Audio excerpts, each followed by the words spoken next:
point, this was during the year of grand mistakes, which included having the young lady that I was dating had moved into the house because, if you meet someone and you have NRE, the rule is within 3 months you move them into the house, right? That's what you do. Welcome to Normalizing Non-Monogamy, the podcast where we interview incredible people from across the entire spectrum of non-monogamy to hear their fascinating stories. We strive to bring guests on the show who have a healthy approach to non-monogamy. However, it's important to remember that everyone does it a little bit differently, and the views and opinions expressed by our guests do not necessarily reflect our own. Additionally, we produce this show for entertainment purposes only. Please be aware that we aren't doctors or therapists. Consult a medical professional for anything regarding your health that you might learn about on the show. Enjoy! Welcome to episode 80. That's 80. Woohoo! We're almost to 100. Kind of. Anyway. We're 80% of the way there. I know. It's exciting. We're Finn and Emma, and today we have an interview with Norm, who is amazing. Is that all you're going to say? I thought you were going to chime in. He's amazing. We have a really candid discussion about how he views relationships and how he navigates it with his different partners. And some of the hilarious mishaps he's had over the years. So anyway, it's a fantastic story. Him and his wife have been together for 30 years, and they've been exploring non-monogamy for the last couple, and it's a great discussion. One quick thing that comes up, actually a couple of things. The first is there is an event that he's helping host out in the Washington, D.C.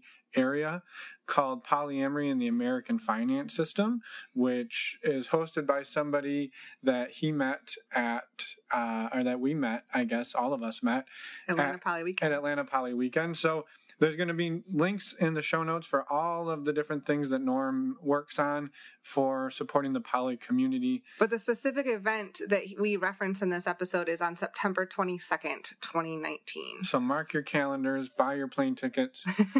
And one other thing that comes up in this a few times is he uses the acronym DMV, which is not the Department of Motor Vehicles.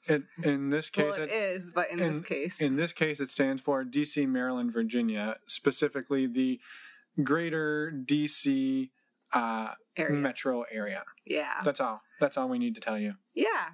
And I think that's it for this episode right now. But tonight, we got something happening tonight. I know. Tonight, we have our second one of the Patreon Q&A with the two of us. It's at 9 p.m. Tonight on August 21st at 9 p.m. Eastern. So if you're listening to this a day late, well, we're sorry. You'll catch the next one. There will be another one in a month.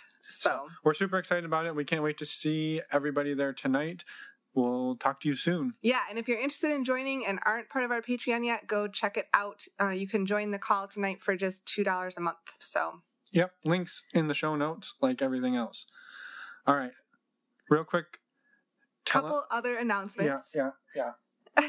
You're excited about this one, but I'll do mine first. So we wanted to just quickly mention that if you've listened to the show before, you know that we are huge proponents of getting tested for STIs and knowing your status and communication. And making it easy to do. Yes. And cheap. Yes.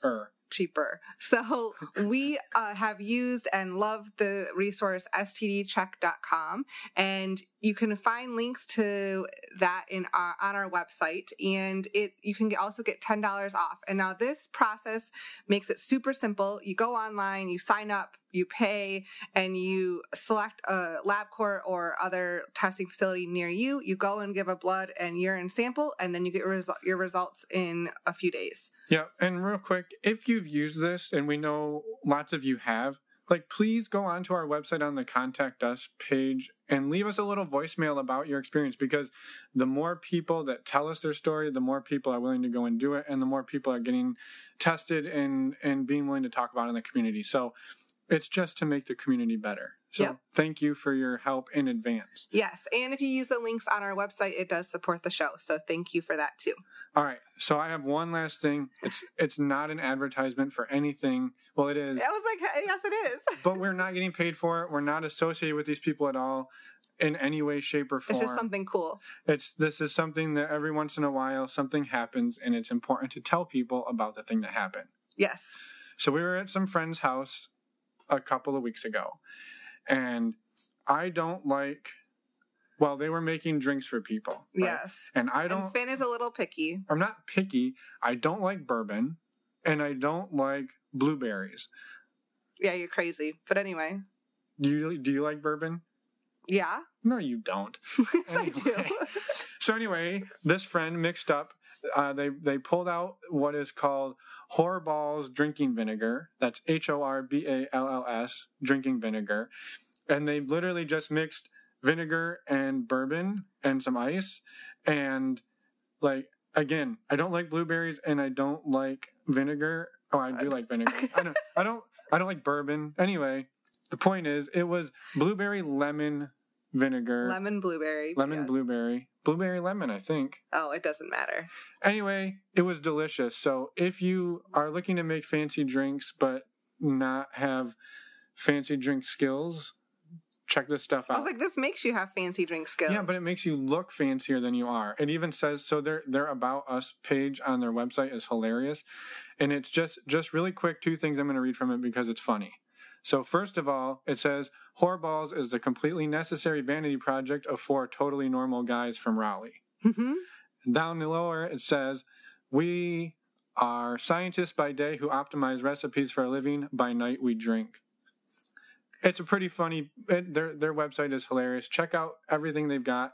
There's links in the show notes, and there's some links to their Amazon products. Yeah, and the Horballs is also known as shrubs, too, yeah, if you've heard that term. Shrubs. We don't know anything about it.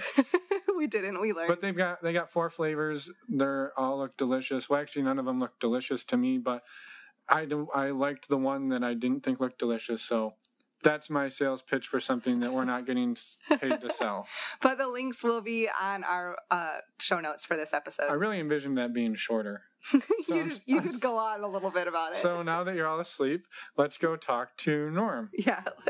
Enjoy this interview, everyone. Welcome, Norm, to the non-normalizing. I was like, you almost messed up the name of our own podcast. Off to a good start here. We met you a couple of weeks back at the Atlanta Poly weekend and have been in touch since then. And so, yeah, excited to have you on. Thank you for being here. Yeah, great to be here. And thanks for following up too. So, I guess maybe what were you doing at Atlanta Poly weekend or what are you doing on our show? We have no idea. We don't know anything about you. Who are you? I'm a poly kinky guy. I was at Atlanta Poly weekend because I listened to a lot of podcasts on poly. And Michael Haig does Probably Poly, and he plugged APW on his show, and I was like, it's a conference about poly, sure, I'll spend the weekend doing that. So that kind of got me there. I've been poly since June 2013, and I've hit enough. So I practice non-hierarchical poly, so I'm endeavoring to have strong emotional connections with people. Some are romantic, some are sexual, and together we're growing a bigger family. And I work very hard in order to make sure that each relationship has its own autonomy. And I make a lot of mistakes. Because A, I'm kind of an asshole, and B, I'm programmed and grew up in monogamy, and so there's a lot of assumptions I have about how things are in a relationship, and it bleeds into not just the relationship that I started with, but all of my relationships. I find I'm like, oh, now that I'm just with this person, these things behave in a way that you would expect when you're in a monogamous relationship. But if you think about it, it's like, oh, I'm taking agency away from someone else when I'm doing this. I'm revealing something I shouldn't. So I do a lot of processing. And to do that, I listen to a lot of podcasts and I go to a lot of discussion groups, and we run some discussion groups so that I can get all of that stuff out there and try to deal with things in an ethical way. Yeah, awesome. Well, maybe if you could back up and maybe give listeners a little bio of who is Norm, and then maybe we can get back and talk to, like, how did you get into this back in 2013? Oh, geez. So Norm grew up as an Orthodox Jew in Queens, New York. If you had asked him, he was probably going to be a rabbi and studied a lot of Judaic things, Old Testament stuff. And now I am very much not that. But there are a lot of the mental exercises that one does in analyzing of the biblical texts that create a way of critically thinking about stuff that has served me pretty well in becoming poly. We opened up in June 2013. That's like in my status at work on our private messages. It's like living the dream since June 2013, and people who ask get told the story. But my wife suffers from depression. And so she's had a lot of peaks and valleys in her life with her physicality and how she approaches sex. So there was one point where my son was having some dental surgery. He had to be put under for it. So she was in a waiting room, and I needed to go get some food because the whole intake process took much too long. And she was left alone, and she's off to the internet saying, "All right, motherfuckers, entertain me." And she ended up getting hooked up to some erotica. And if you talk about her sexuality and peaks and valleys, she like hit a total peak. And then later that week, she sits me down and says, "So we've always talked about the fact that what happens at the con stays at the con when we travel individually," which is something neither of us ever practiced, but we'd always say it to each other, have a good time, do whatever you want, just come home to your loved one. But no one ever about that. But she sat down and she's like, "What if we actually did that sort of thing?" And I'm just like, "Yeah, sure, whatever you want, baby."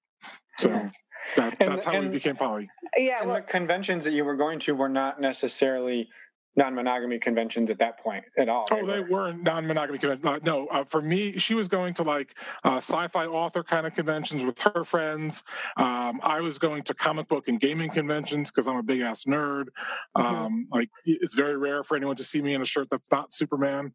So it's my thing. Yeah. So yeah, and like my parents, who have been together since they were children and never travel anywhere or do anything without the other unless they have to, like go to work or something like that, they could never understand when we were, and this is when we were young, again, long before poly, I would go to my gaming stuff and I'd spend the weekend away, and then Rachel would go and be doing her thing, and my mom would be on the phone going, "So who's watching the kids?" I'm like, I'm watching the kids. And she didn't understand why we would leave each other. I'm like, because we got our own shit to do. Yeah. So we've always had this, we are two individuals in a wonderful, loving relationship. And it just, poly fits that very nicely, where we're still two individuals who love each other. We've been together since 1989. And I would say in those 30 years, we have been at least 5 different people to each other. Just the way relationships change. So of everybody on the planet, she and I are a very good match because we change with each other. Yeah. Which, I mean, you do change throughout the course of a relationship. And so it is important to change with each other if that relationship's going to work. But, yeah. Cool. That's awesome. So in 2013, you said you got, she kind of had an awakening and you started down that poly journey. How did that look like in the beginning? Did you just jump right in and start dating other people, or did you take some other steps first? So she became one of the few live women on Ashley Madison. So she had some fun there. I had a female person that I knew from the conventions who would always joke with me, "Oh, if only you weren't married." And I was like, "Hey, guess what? I'm married." But she and I got together a few times. And then there was one time that after we had dinner, we were starting to, hang out, and we were getting undressed, and we were just laying in bed afterwards. And I just was kind of talking about some stuff that was going on with my family. And she was like, "Oh, I don't need to hear any of that. I just want this to be us. And I was like, oh, this is the last time we're sleeping together. Because to me, it's like I enjoy sex, and I can certainly have sex for sex's own sake, but I want to have relationships. I want to be connected with someone, and to connect with me is all of me. It's not just the part that we are doing. I am the sum of my parts, and I have to have that whole connection. Right. So, well, when you first started, it sounds like, again, you've talked about like you had a lot of autonomy, and did you lay out rules about how you two were going to approach this, or was it like, let's just go and see what happens, see what comes our way? It was more organic. That we didn't have any rules per se. We had some safety protocols, like the first time you meet someone, it has to be in public. It has to be in a public place. I'm good. This was happening with her much more than me, because there were a lot more men than women on Ashley Madison, believe it or not.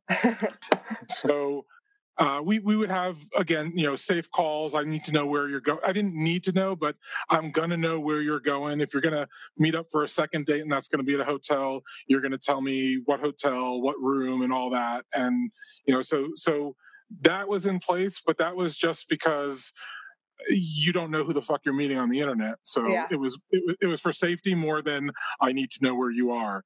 That crazy shit came later. So when we were just kind of like branching out and she was having a lot of these one-offs, and I was with R for a little bit, and during that time we didn't need a lot of rules because there wasn't much happening at home. I remember when she first started entertaining gentlemen at home, we kind of talked about it and we agreed not in our bed. And that wasn't a sanctity of the marriage bed kind of thing, but she didn't want to have to go through that much laundry on a day-to-day basis. So it was more of a practical thing than the safety of our bed. When we started growing relationships, we ended up in this weird place where I can't remember having a conversation where it was a rule per se, but we always slept together in our bed. And if we had a partner who was going to sleep over that night, they had to be okay with also being in that bed. So California Kings are key in poly. And it would be in alternate gender order. So whoever had the partner, that person was going to be in the middle, and the partner and the spouse would be in the opposites. And we did that. And it worked fine. It led to some group activity fun, which was good for everybody. Yeah.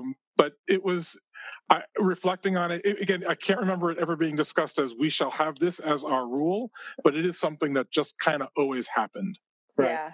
Have those rules shifted over the years? Oh, very much. Because like the first year of poly, it was what we call our year of grand mistakes. It was actually 14 months, and we opened in June 13. By August 14, everything fucking exploded. All the other relationships that we had were ended either by circumstance or by just, this has to end right now.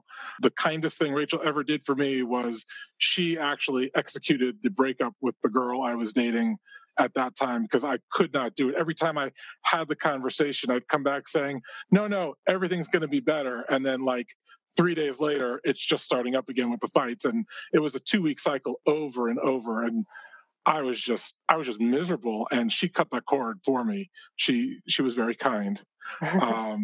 But in August, things kind of came to a head, and those relationships that were really creating a lot of negative energy in the entire family, not just between the two of us, but with the kids and everything else, we kind of took this step back and tried to figure out how are we actually going to approach this. I spent about 3 months not dating anybody else and just kind of considering, what did I want my poly family to look? Did I want my poly family? Is that really what I wanted? Yeah. And if it is what I wanted, what is that going to look like in a generic because what I didn't want to do is say, the perfect poly family will have 2 guys and 4 women. And like, I didn't want a prescribed structure for what was going to be, but I did want to be able to have something that was descriptive that would say, you're going to have autonomy. People are going to be able to do what they're going to do with each other and have communication avenues to be able to talk about the things that they want to be able to talk about with each of their partners. So that kind of awakening for me was at the end of 2014. So by the time I got to that point in time, like around December 2014, is when things started going much better. Mm-hmm. When I was dating, it was more me dating than me dating. And by the way, I have this wife and she's part of the picture. I wasn't hiding the wife. She was part of the conversation. But I know that the people that I dated during the first year, even though Rachel wasn't there on the date, you had to get to know her through me and know that you were going to be good with that. And now when I meet people, I can talk about Rachel. Most of the people I meet have known Rachel through other means. So they know who I'm with, but it's not super, like, it's important to me that all of my partners are able to socialize with each other. It's important to me that I can socialize with my metamors and the met 2 mores and the met 3 mores and however far it goes. Like, we love hosting big dinners. We love putting the whole polycule together. And I don't want a situation where we're not going to invite this branch of the polycule because that branch of the polycule is going to be there and things never go well when they're together. Everyone's got to be able to be, polite and social. Yeah. That's probably a rule, but I have yet to meet someone who doesn't look at that and say, yes, that's reasonable. Yeah, right. For sure. So you guys sort of just jumped into it, and without any rules, and like you said, it kind of blew up a year and a half later, and then you sort of tore it down to the foundation and built it back up. And did she change how she approached it as well? Because it sounds like you were both kind of like, you were looking for more relationships, and maybe I read into it too easily, but hers were more sexual based, or was that? That was at the very beginning. But okay. I would say by the end of that first year, by December-ish, she had started to date on a more regular basis and had stopped. Like, we were having the conversations about the fact that, you're enabling people who are cheating. Are you okay with that? She's like, well, I'm not cheating. They're cheating. And you can get into the ethics of that. Yeah. And ultimately it came down to, are you ready to have the conversation with a woman who discovers who you are? Yeah. And I don't want to speak for her mind. I believe she was prepared for that conversation, but decided she didn't want to have to be ready for that conversation. Yeah. So that's kind of where she scaled back. She started going out with Squid, and Squid. It's interesting how many men she meets that assume that because we're open, she and I are done. And like, we're not connected to each other. We're just staying together for the kids or staying together for finances. She especially during that first year or so, she met a lot of guys who just assumed like that. And Squid was like that. Mm-hmm. My favorite part about Squid was I discovered that he and I take the same train in the morning to go into the city. So I never noticed him before, but I have a seat where I sit regularly, and he sits in the car before me. So I would walk right by, and I was like, holy shit, that's Squid. And I would just start sitting next to him and be like, hey, man, I just try to talk the whole way in. He was clearly uncomfortable, and it made me giddy as hell. That I had this connection with this guy. He didn't want anything to do with me on that train.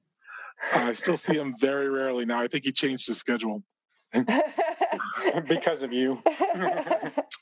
Whatever the reasons are, but he's not on my train as much as before. Yeah. That's funny. So yeah. Then she was starting to date for relationships. Again, I say this without judgment. Some of her criteria was, oh, look, he has a cool motorcycle, and she would date that guy because he had a cool motorcycle. So she was having a lot of fun, but it was less casual within a few months of being Yeah. Sure. No, we won't We won't drill you about her. We'll get her on here and let her fend for herself someday. Yeah. So no, well, yeah, I appreciate that. So after you said like the year and a half of grand mistakes, and then you kind of took a break and you started back into it. So then, I guess how you said your rules have changed. How have you, I guess, figured out? What does your relationships look like now, and how did you kind of get there? So a lot of that was doing reading between, I'd say, I did some reading in July of 2014 when we had I had a particularly bad day. That's when I started reading more than two. And when I got through the jealousy chapter, I snapped my fingers and said, okay, this is what I can do. And I'm not great with reading nonfiction. So one of the things that we've done is we started a book club, and that forces me to read the books because I want to read the books. I just hate doing it. So with a discussion group, it motivates me because I love doing discussion groups. So we've been doing that. So things like More Than Two and reading The Game Changer in particular really spoke to me. And reading The Game Changer is where I pointed to one of the scenes in the book where one of Franklin Veau's partners turns to him and says, I won't say I love you because it's not safe to say I love you because of all the hierarchy in your life. And I'm like, Ray, we can't have that. We can't let people not have that kind of feelings. And so from there, it became almost a quest for when we do our relationships, how do we avoid hierarchy? And it's been a steady progression. I mean, that was 2014. So it's 5 years later. And at this point in our lives, Rachel and I have separate bedrooms, not because we are distant from one another, but because it makes our ability to entertain our partners require no one get discombobulated. I don't need to throw in fact, we get discombobulated. One of us gets discombobulated when we have our date nights because one of us is going to take clothes and contact lenses and toothbrushes from one room to the other room. Like, we get inconvenienced when we're together, but we have our separate spaces so that partners can have autonomy. I can decide how the drawers in the dressers in my room get used. So if Green Eyes needs space, what my dressers get used for. If one of Rachel's partners needs space, then she could figure out what in her bedroom can go to that space. Yeah. So I'm curious then, I mean, clearly there's been some massive changes in your relationship, right? Physically speaking, right? You have two separate bedrooms now. Have you seen other things change in your relationship, whether it was for the better or for the worse, since you've made these shifts into the non-hierarchical approach? Like, have you seen like things get better between the two of you that you weren't expecting or unexpected? Yeah, well, I'm much less of an asshole these days. Before I was poly, I would regularly my job reviews regularly would need to address my anger issues, because before I was poly, I did not really understand how to manage my emotions. And I just would react. If I got upset with someone, I would react. And that could have been a coworker, that could have been my kids, that could have been my wife. It didn't matter. If I had a feeling and it was a strong feeling, well, that must be truth, that must be reality. So whatever I'm doing in response to that, it's not my fault. I'm just responding to reality. And Polly has taught me that that's no way to behave. So I'm much like, even now, when I'm on the phone with a telemarketer, my son still gets triggered just because I'm on the phone with a telemarketer or an operator. Like, if I'm dealing with someone who's a random stranger on the phone and I'm having a perfectly normal conversation, even if I'm not getting what I want, so I'm using guiding language to say, well, is this what you mean? Or is that what you mean? Like, I want precision for where is my damn package? He still gets triggered that is the old me. That's me. I'm about to lose my shit and get angry, and he's going to want to run and hide. But that's something that I know that I've grown. I mean, like I said, I don't really like reading nonfiction, but I have read a lot about nonviolent communication, active listening. I could throw out buzzwords all freaking day, but I know a lot of that stuff now, and I know the right way to behave. So that's something really positive that's happened for me out of poly, and it has bled into other areas.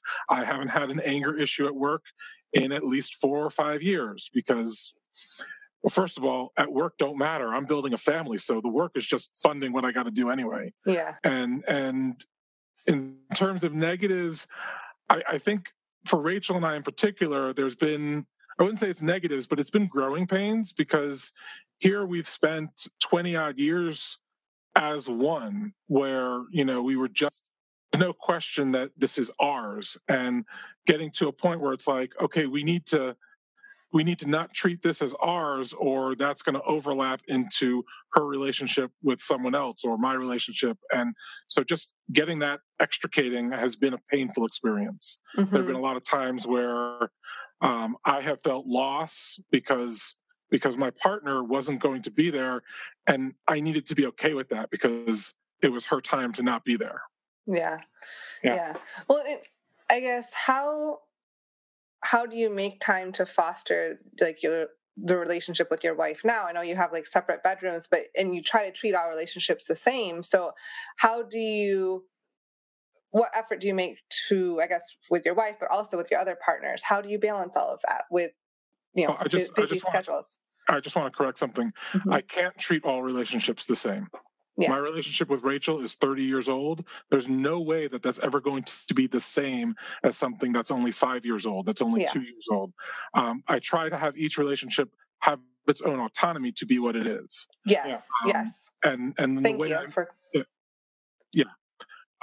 so the way I manage that is we use a calendar. We have a group calendar, and my time, which is always my time, and her time is her time, and Green Eyes' time is Green Eyes' time, and my partner's and Rachel's boyfriend M, his time is his time. All of these times are listed on one calendar together. So I can always go to the calendar and know if I'm free or if I'm not free. Sure. And I can, if I'm free, I can schedule my time.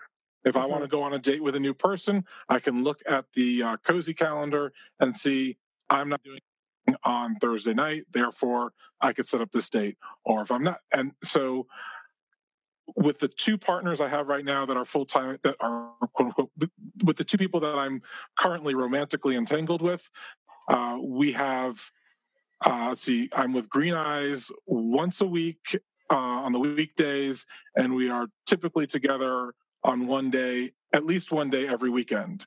And Rachel has one night a week with her platonic life partner, and one night a week with M, and that usually turns into 2 nights. She's usually with him on Friday nights, and then also on Saturday nights. But that Saturday night is not set. If I wanted that Saturday night, if I had something available, if there isn't something specific on the calendar, I would reach out to her and say, "Hey, can we do this thing?" Or she would reach out to me and say, "Can we do this thing?" Right. So it's just running your calendar and looking at it. Yeah. Well, and I think something you touched on there was important about when people hear non-hierarchical, and that again, the assumption is immediately that every relationship is on an equal playing field. And I think it is in the sense that you give them the freedom to do that, but that not necessarily every relationship is, again, like you said, it's not going to be an equal relationship just because you have so much history with one person. And, if you start dating someone new this week, that person isn't automatically equal to your wife of 30 years. Or the person that, or with Green Eyes, with whom I've been together with for about 3 years. Yeah. And also my relationship with Rachel is equal power. I don't have any power over her. She has none over me. Whereas my relationship with Green Eyes is a DS relationship. So there are dynamics in play there, which when I meet someone new and we're getting together, The question is, what's that dynamic going to look like? And whatever it is, it's going to be what's right for that relationship. There was a period of time where I would say I really enjoy doing power exchange, and I'm poly, so I foresee all of my future relationships will be power exchange related. And then I went on a date with a woman, and she was great, and I really liked her, and I wanted to go out with her again. And she's like, "Oh, no, we're not going to date romantically because I don't do power exchange." And I was like, okay, that makes sense. That's definitely not what I'm looking for. But as I was driving home from that date, I'm like, well, that's fucking stupid. Why did I make such a weird line for myself? Here I met someone. She was great. I liked her. And because I had this silly idea that all of my relationships, except the one with Rachel, should be with power exchange, well, I don't know why it needed to look like that. So I try to be very open and not have conditions on each relationship, and just handle each relationship as it comes. Yeah. How have you handled, I guess, your friends and family surrounding this, becoming poly? Have you been pretty open and honest about it throughout the whole journey, or is it something that you've had to keep hidden for a while? Or I guess, how have you handled it? So I've never really had a good filter. That's just me. I've just always been a big blabbermouth. And there's a cafeteria in my office building. So there's a group of us who get together for breakfast every day. So literally within 48 hours of Rachel suggesting that we start having sex with other people, I went into work the next day and say, you guys will not believe what Rachel's idea was this weekend.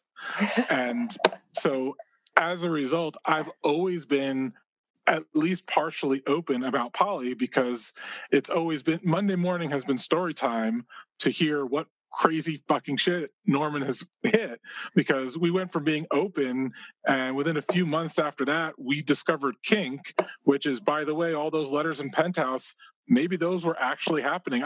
I can't dismiss it anymore, because I found this building where you go in and people are getting whipped and they're fucking, and it's this whole magic kingdom of teenage sexuality. And so my friends have been on that journey, and they are all vanilla and monogamous, and there are certain points in the story where they'll put up their hand they've hit their limit on what they can know. But I've always been open. I've always been out. So with my parents were going to come for a visit. And at that point, this was during the year of grand mistakes, which included having the young lady that I was dating had moved into the house, because, if you meet someone and you have NRE, the rule is within 3 months you move them into the house, right? That's what you do. That's our rule too. Of course. So she was living here, and we were down in Florida visiting my parents, and we had also recently purchased a dog. Well, we adopted a dog. Adopt dog, save a life. Yeah. So we had recently adopted a dog, the first dog we had ever adopted. My daughter really wanted a dog, and I thought, if I get her a dog, she'll come around on poly, because again, that makes sense too, doesn't it? I was a fucking idiot a lot of my life. So while we're visiting my folks in Florida, back home, my girlfriend is taking care of my dog, and my parents are going to come and visit. My mom hates dogs. So I'm like, okay, Ray, we need to tell my parents 2 things on this trip. We need to tell them we got a dog, and we need to tell them about my girlfriend living in the house. And so we had told my parents that we needed to talk to them when we were down there. We get to Florida, and my sister is there in the house, and we figure, okay, fine. And we start telling my mom and my dad about the dog. And my mom loses her shit. She is like, why would you do that? Let me see a picture. Oh my God, he's huge. Is that a Rottweiler? Why would you have such a dangerous dog? Like, we had to spend a half hour, 40 minutes talking about what was going on with the dog, why we had a dog, justifying the dog, explaining the dog. And eventually the question became, well, who's taking care of the dog now? Yeah. And I didn't want to have the conversation with my sister right there. So I said, we'll talk about that later. And so we were going to dinner one night, and it's just the 4 of us in the car, my parents and me and Ray. And we're like, okay, so the the story is this. And we tell them about the fact that there's a girlfriend living there and that we're having an open marriage and that we're having these relationships. And one of them has been doing really well, was doing really well and was living with us. And they kind of like paused and they're quiet. They had a couple of questions, but I looked at my watch. After 10 minutes, they were done. And I'm like, it took them 4 times longer to get their head around the dog than us having a girl who lived in our house in my bedroom. Yeah. Like, that, to me, that was very typical of my parents, just getting caught on the wrong things. Yeah. And so the number one takeaway is, if you're going to tell your family, first get a dog. Well, generally with bad news, what you want to do is you got to figure out what the bad news is. You got to somehow generate bad news that isn't as bad as that, and that way you can kind of lead into it. Yeah. Or bad news that's worse than that. So when you tell them the real bad shit, and then you're like, well, hey, but don't worry, we also are living with my new partner. So since then, have they had more questions over the years, or not many? They had a few questions when we came out to them in 2014. And since then, let's just say we've grown more distant. Yeah. In 2015 or 2016 or so, I'm trying to remember when it was. A couple of years ago, we were having a discussion group in January about what does one do for Valentine's Day when one's poly. So, hierarchical people do it their way and non-hierarchical people are doing what they can to juggle. And I just had a sudden vision, which is that Valentine's Day is not a day in which families do things together. Like, you never hear about having a big, biological family get together for Valentine's Day. Yeah, and in fact, when you think about it, a lot of people's parents don't do squat for Valentine's Day. So at this point in time, I had 3 partners, including Rachel, and I was like, you know what we're going to do? We're going to invite all of our bio families to come to Maryland and have a big poly Thanksgiving. We're going to turn Valentine's Day into poly Thanksgiving. And Rachel's parents weren't going to be able to make it because they were going to be traveling around the country. And my other girlfriends, their families couldn't make it. Some were in Iowa, some were in Tennessee, and they just couldn't make it. Yeah. But my parents told me that they wouldn't make the trip because if they made the trip, it might imply that they approve of what we're doing and they don't. And I said, oh, okay. So it's been a little strained since then. Yeah, understandably so. That sucks. So they didn't ask a ton of questions, but they also aren't in support, which is okay. Like of my siblings, I'm the one that has needed my parents in a practical way very minimally. I've always been the independent kid, so it is what it is. Yeah. Wow. Well, thank you for sharing that with us. So did you end up having the poly Valentine's Day thing? Well, we had dinner. I mean, we did the polycule dinner. We just had no one. We just had no family there, and it wasn't until not last Thanksgiving, but the one before. So that'd be 2017. For Thanksgiving, we have traditionally always gone to Rachel's family. Mm-hmm. So she has a sister. So between her parents, her sister, and us, the Thanksgiving dinner kind of moves around the triangle all around the country.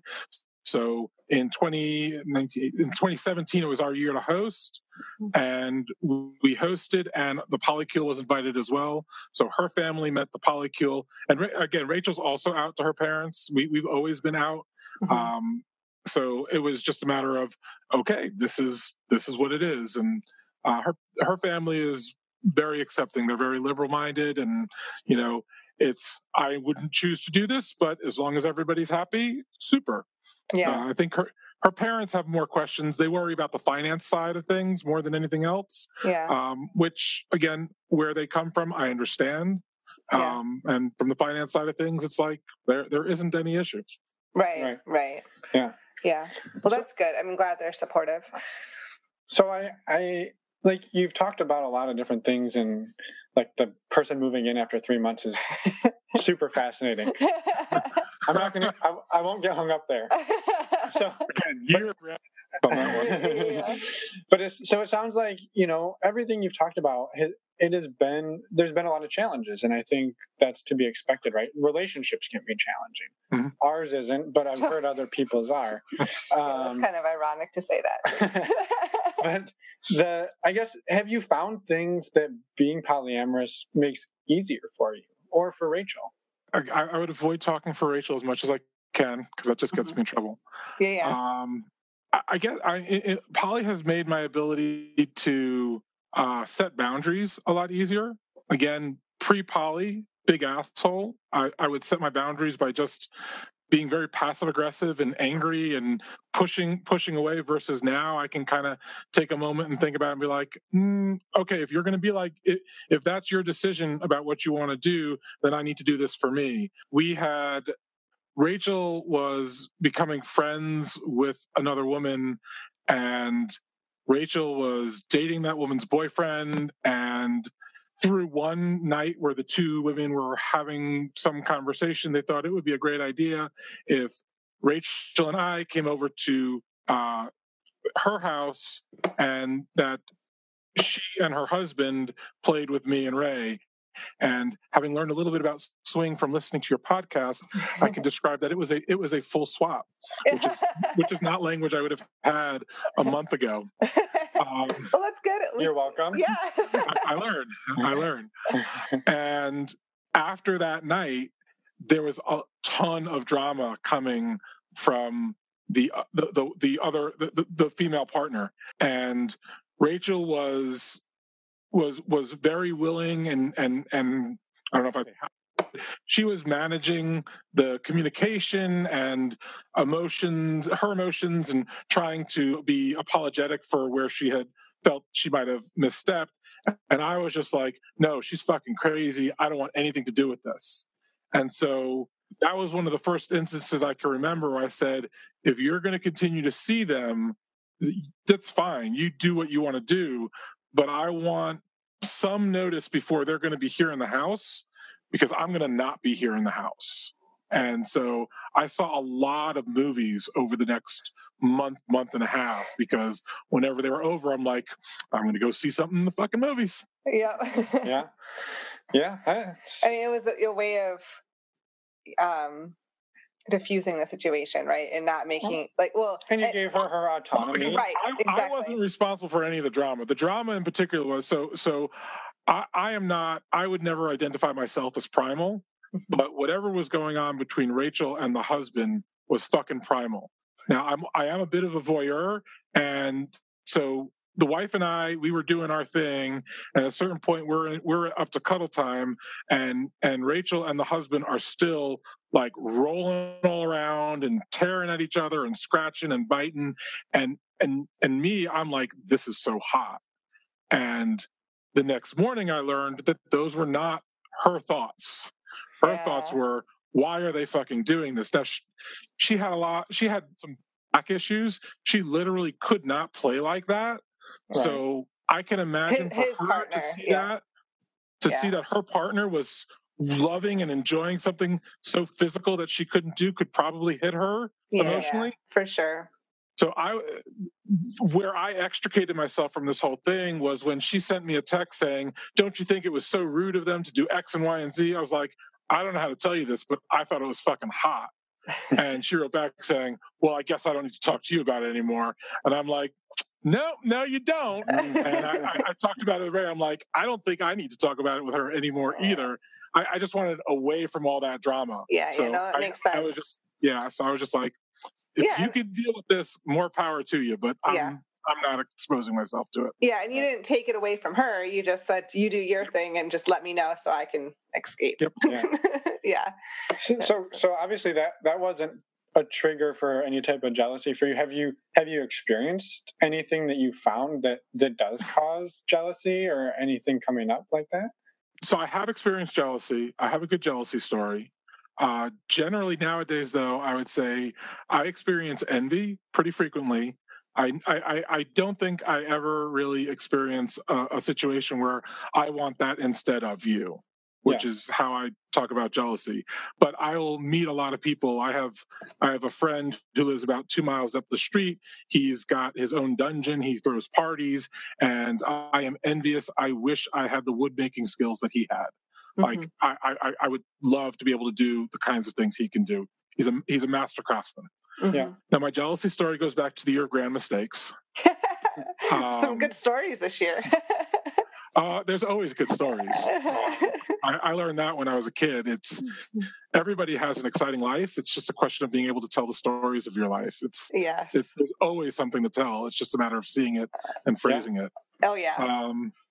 So my son needed to go to the ER. And I promised him I wouldn't talk about why on the podcast. I'll just say it's fucking hilarious. Okay. He needs to go to the ER.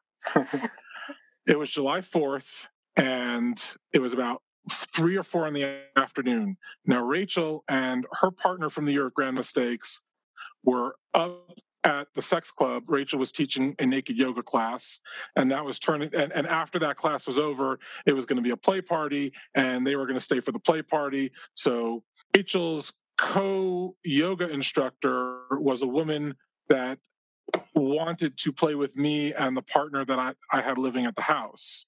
So I was going to have my first organized 3-way that did not include my wife, and I was super excited about that.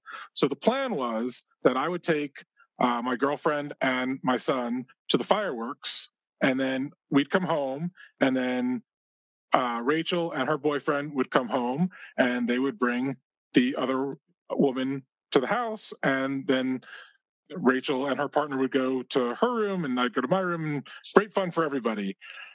Now, I got to pause and say at this time, I had a mentor from the kink lifestyle who said, there are things you need to do in order to keep your family safe.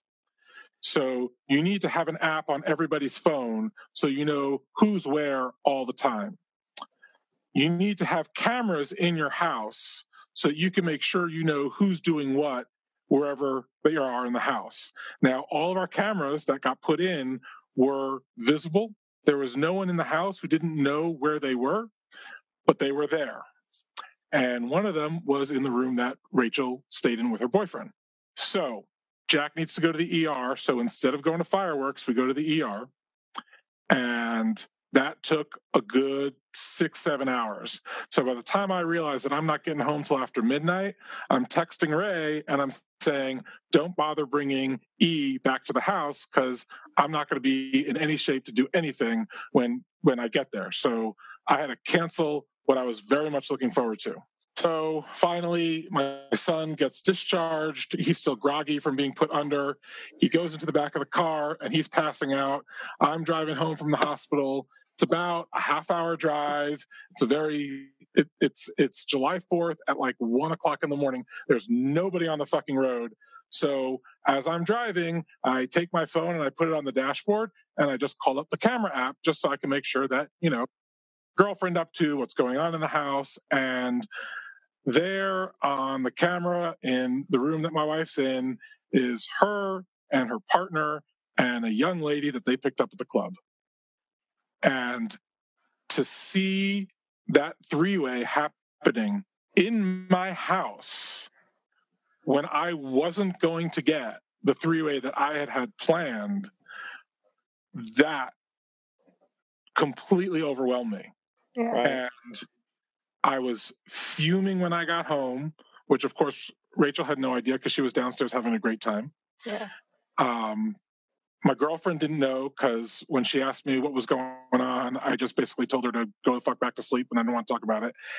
And I probably spent the next 2.5 hours pacing around the bedroom, practicing how I was going to tell Rachel how unacceptable this was, what bullshit all of this was, what an asshole her boyfriend was, and that this poly experiment was just fucking done. And that was the hardest night for me to get through because I was just so certain that this was not working. And it took hours of me talking to myself to where I got to a point where I was like, you're just being a big fat baby because you didn't get what you wanted. And that what you wanted the fact that you wanted it and didn't get it, it wasn't your fault. It wasn't Rachel's fault. You could probably point your finger at your son and say it's his fault for what he did that led to him having to go to the ER. But he's just a kid. What the fuck does he know? Yeah. So I ultimately talked myself down off the ledge that I had to accept that what's not mine to control is not mine to control. And after that is when I started reading Franklin Veaux and Eve Rickards, More Than Two. And I think around chapter 7 or 8 is their jealousy chapter.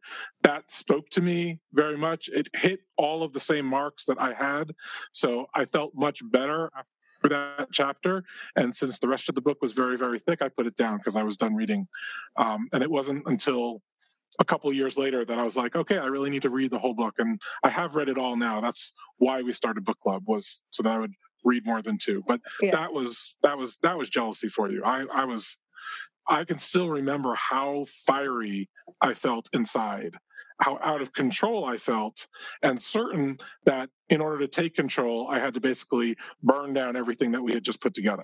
Yeah, right. I mean, that's what jealousy is, right? That you just described a very normal feeling, I think. Well, and how did you work through it that night? Or did you just sleep it off and kind of cool down on your own? Oh, no, I didn't sleep at all. I raged the whole night. I basically prepared my arguments for how I was going to address this with Rachel. And there would be holes in the argument because it wasn't what I wanted, because I didn't really want this. So every time I would my wife is very smart and very educated.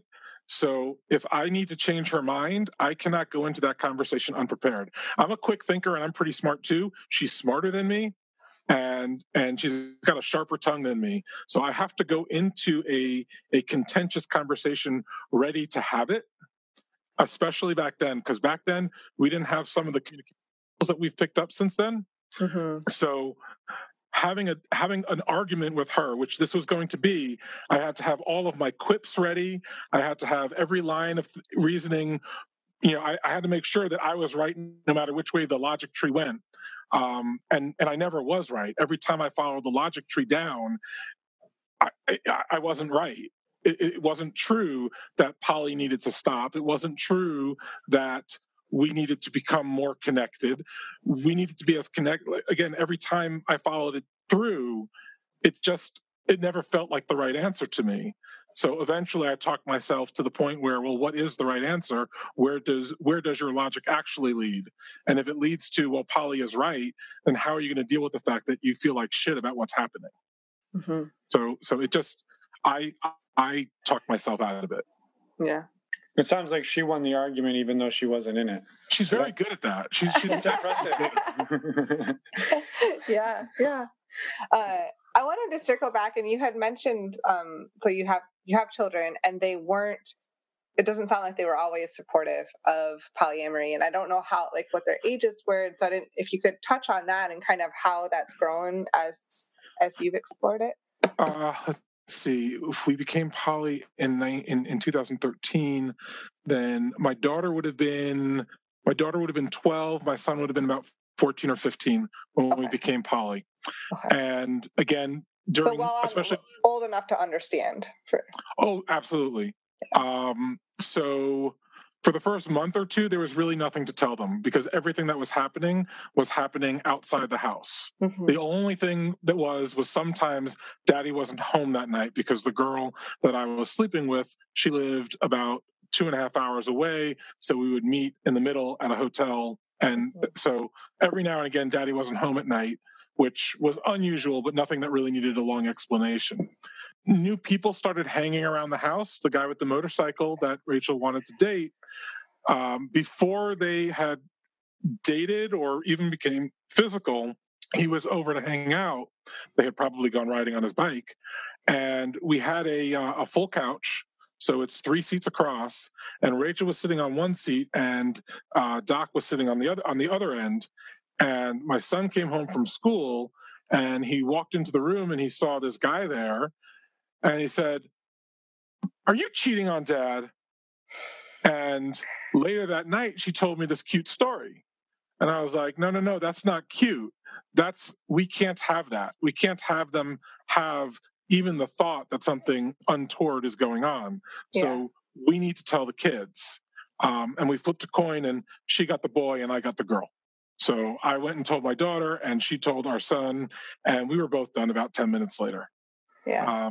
My daughter's only question was, if you date other women, are those women going to sleep with you and with Mom? Are you going to have a three-way?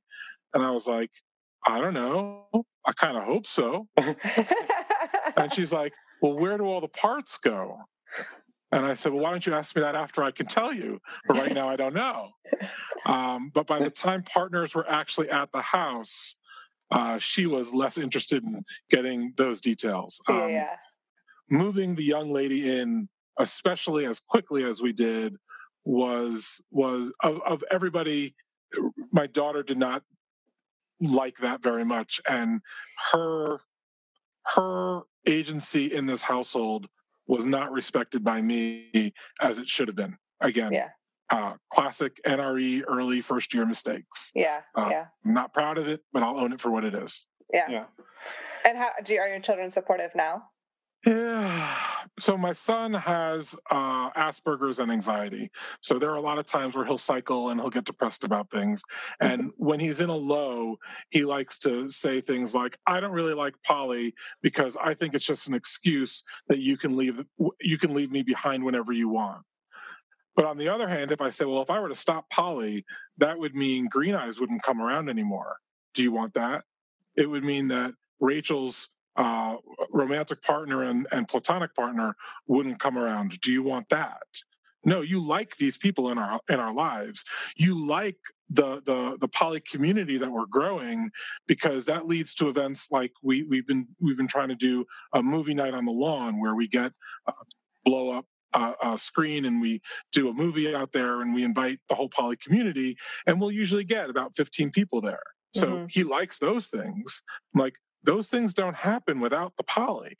Like otherwise, it's just us, and you don't like us that much, so you want those other people.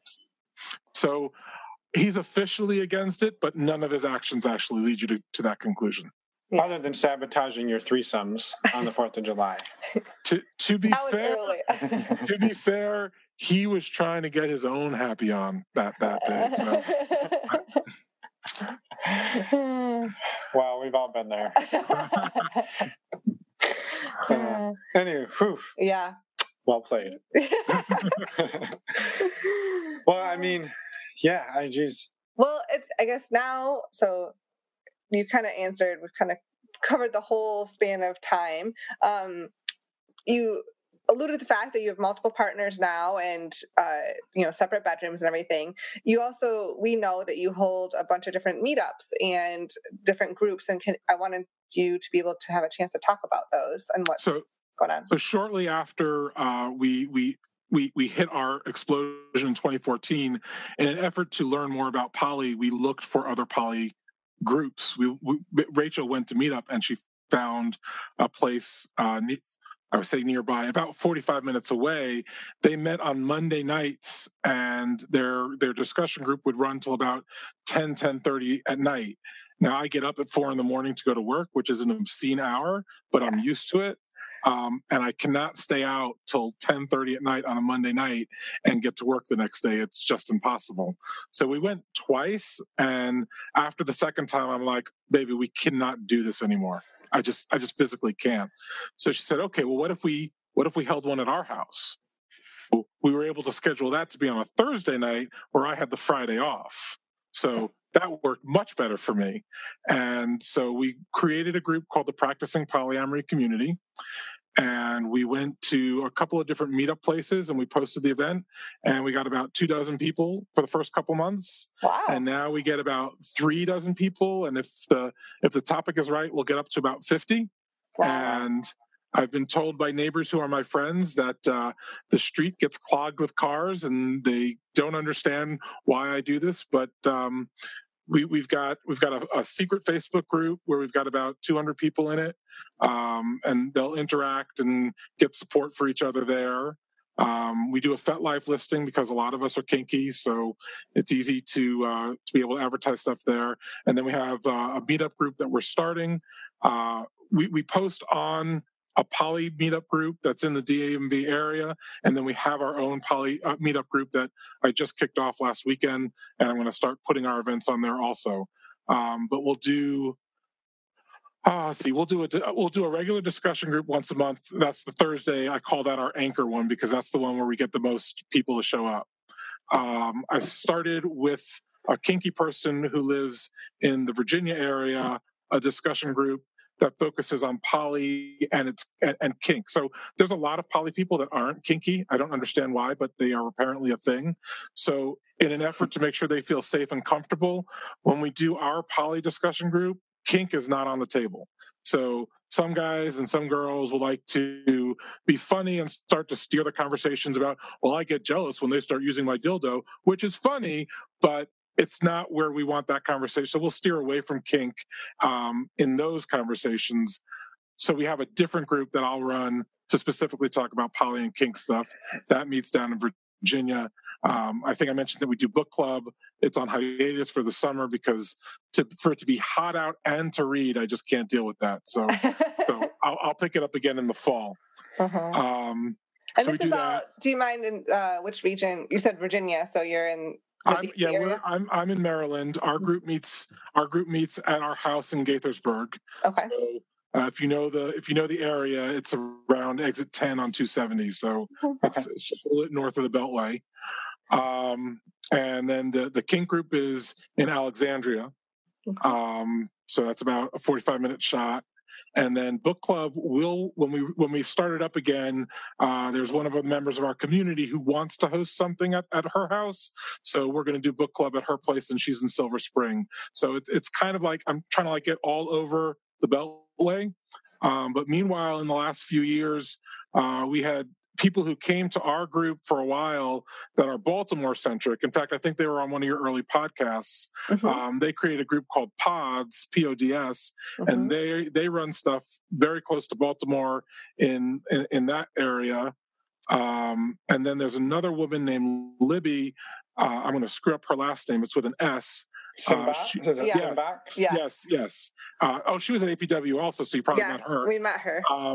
So she runs stuff down like Silver Spring would be the northern end of it, and then she also gets into DC. Plus in DC proper, there's a secretary named Tamara Pincus. She runs a support group once a month, and I try to attend as many of these things as I can. Yeah. I would attend a support group about attending support groups, but I can't find one of those. Yeah. I go to as many groups as I can. Yeah. So the story there is if you live in the DC or Baltimore metro area and you're interested in this, you really have no reason to not find some type of resource, at least to get some information and meet other people that are open-minded and willing to talk with you. Yeah, and my contact information will be in the show notes, I expect. So if people have questions or want specifics, they should feel free to just reach out to me. I have a card that I give out, especially to new people at discussion groups, saying if you just need someone to talk to, I've been through so much of the shit of getting myself right for poly that I find myself, I like to think that I'm a good listener and I can give good suggestions on how to get your mental energy right. Yeah. So I have two follow-ups on the group. So the first is, can you talk a little bit about the impact that building these communities has had on you, and just the impact that you've seen these communities have on people in the community, and specifically around the fact that when people show up to these discussion groups, I'm assuming it's not you standing up telling people, here's how you do it. It's everybody's in there sort of crowdsourcing solutions and talking over ideas. And how does, I guess. I think each group kind of has its own kind of flavor. Mm-hmm. I haven't been to as many of the pods groups as I have been recently, but I've noticed that a lot of those tend to be promoted as we're going to have the following presenter. Okay. And again, there's nothing wrong with that. And so, but I do know from anecdotal information that it is still interactive there. Artist groups, the anchor event on our Thursday nights, I always joke that's where our polycule kind of processes our shit. So the topic of the month will almost always be something that someone in the polycule is like, I really need to deal with this. But the reality is that we found is when you leave the discussion up to the crowd, it almost never goes in the direction where you are getting the information that you want. A good conversation's being had, but it is more like what you're saying, where the group just kind of bats everything around. So we kind of flip-flop on our topics. Like our next topic at the end of this month is going to be red flags and green flags about when you start dating someone new. So I expect that that's going to be a pretty lively conversation, but it's going to be like people throwing out new ideas of, oh, what about this? And so we'll just have up on the screen, I'll just start typing up 2 different lists, and that'll just generate conversation. And then like down in DC, tomorrow's group, that is literally like a support group. It's like everybody goes around and says who they are, now who has shit that they need to process, and that makes the hour and a half fly by. It's usually like 2 or 3 people each month will have something they need to process. So it depends on the group. Our Alexandria group, sometimes I feel like it's more like an organized munch more than a discussion group, because it's at a restaurant, we're in the party room, everybody's kind of just socializing until I'm like, okay, we need to actually start on the topic. And then again, the topic is at best a broad strokes, and the conversation just goes wherever it's going to go. Yeah, right. Yeah, absolutely. Well, so the other part of that question was, I, from experience, know there's a lot of people in the swinging community in the greater DC, we'll call it the DC metro area. If somebody is like thinking that they want to go more down the swinging route, do you think it would still be a benefit for them to come and be part of these conversations? Because I would imagine, as we've sort of learned through our show, that the conversations that get had, I mean, they're applicable to monogamous people. They're applicable to just about anybody who's working on conversation skills. Anybody who's in a relationship. Yeah. So do you think, like, if somebody's like shows up and they're like, oh, we're not poly, we're thinking about opening our relationship and probably doing more of the swinging thing, but we're here to learn, how would that be received? It depends on the people. There are some people that are poly that are like, yeah, if you're swinging, you're doing something very different. Myself personally, I try to very much live by the maxim of, your kink's not my kink, your kink's okay. So whatever you're doing is fine with me. I do think that the things that we talk about are very applicable to the people who do swing, particularly because if you listen to the Normalizing Non-Monogamy podcast, you will learn that swingers often go through a lot of the emotional upheavals that poly people go through. Now, poly people are going through it almost by design, right? I'm going into a relationship where I'm going to get emotions, and if that's the formula, then the people I'm connected to emotionally are going to have reactions to that. Mm-hmm. So in poly, like I said, it's by design. In swing, it's almost not by design. In swing, it's like we're going to go and have sex and no emotions, so it's all good, right? And then ultimately, emotions happen because we're people and we're not sociopaths. So those emotions do happen. So I do think it's useful for them to come. I think it's important that if people are at a discussion group and they feel they are being judged, they should voice it and they should express that they shouldn't be judged. Because I've hit that. I've had situations where people came to our regular Thursday night group, and they're trying to process the fact that they are open. Their partner knows that they're sleeping with someone else, but the person that they're sleeping with has someone at home who doesn't know about her. Mm-hmm. And she knows that he's cheating. And is she still poly?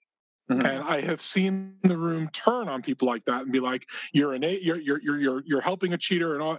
And ultimately, I'm like, first of all, that's not helpful, because clearly she's going to do what she's doing. She's not going into this blind. She's looking for support. So our job in these conversations should be to support her. You can indicate it's not what I would do. You can indicate that you can't trust him to not lie to you because he's clearly proving that he can lie to a loved one.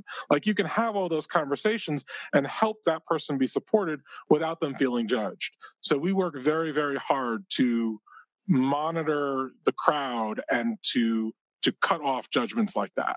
Because it's not right. It's not why we're here. Right. Yeah. No, that's awesome.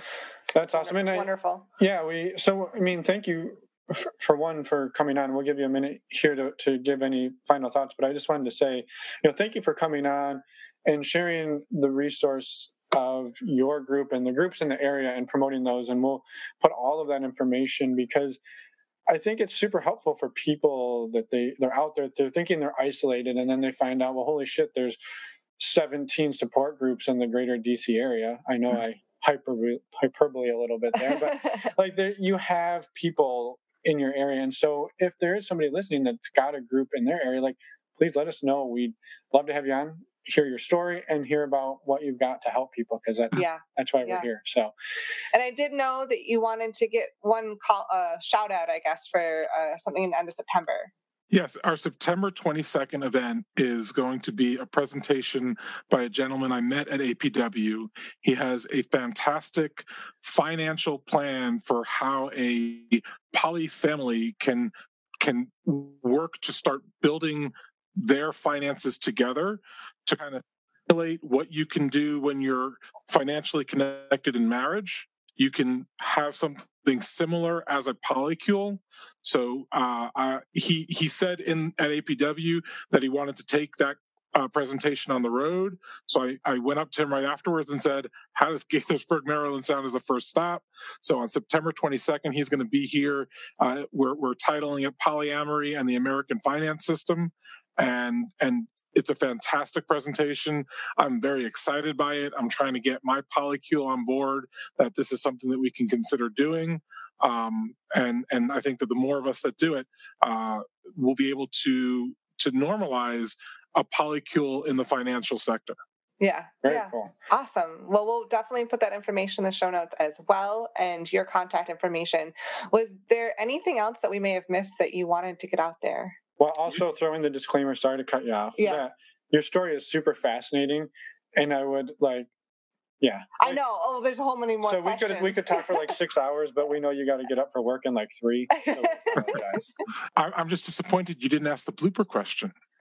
Well, let's do it then. Yeah. Let's do the blooper. I thought you shared enough humiliating stuff, but let's do some more. I saved one because it was the best blooper I could think of. Then let's do it. Please share it. Okay, so it's December. It's coming up on New Year's Eve. We're going to have a New Year's Eve party.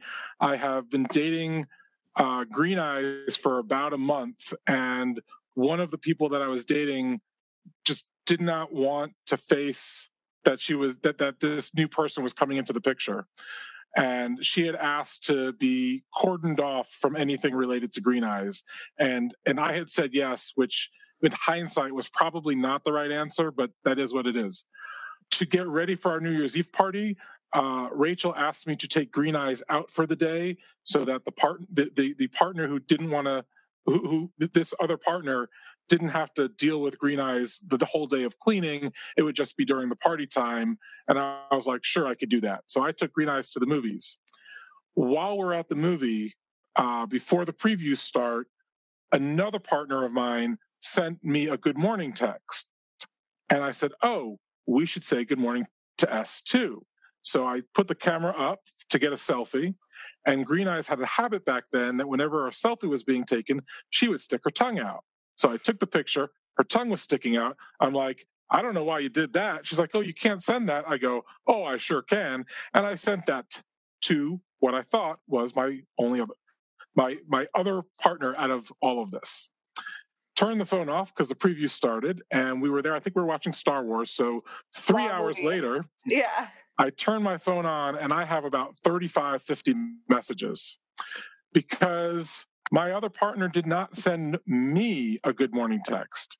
She had sent a good morning text to me and to my wife, Rachel, and to the partner that didn't want to have anything to do with Green Eyes. So when that partner opened her phone, when she woke up in the morning, it was to a picture of Green Eyes sticking her tongue out at her. And that's how I learned how important it is to check to see who you are sending your texts to. Oh, man. Yeah, I bet you had some... a fun New Year's Eve. I was going to say, but the party was interesting.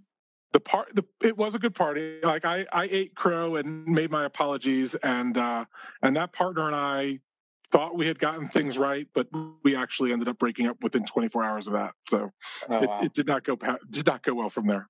Yeah. Oh. Well, thank you for sharing the blooper. Hopefully it's one, I mean, it actually comes with a really good learning point or, teaching point too. So anything else? Yeah. Any final words of wisdom for the listeners out there? Just maintain autonomy.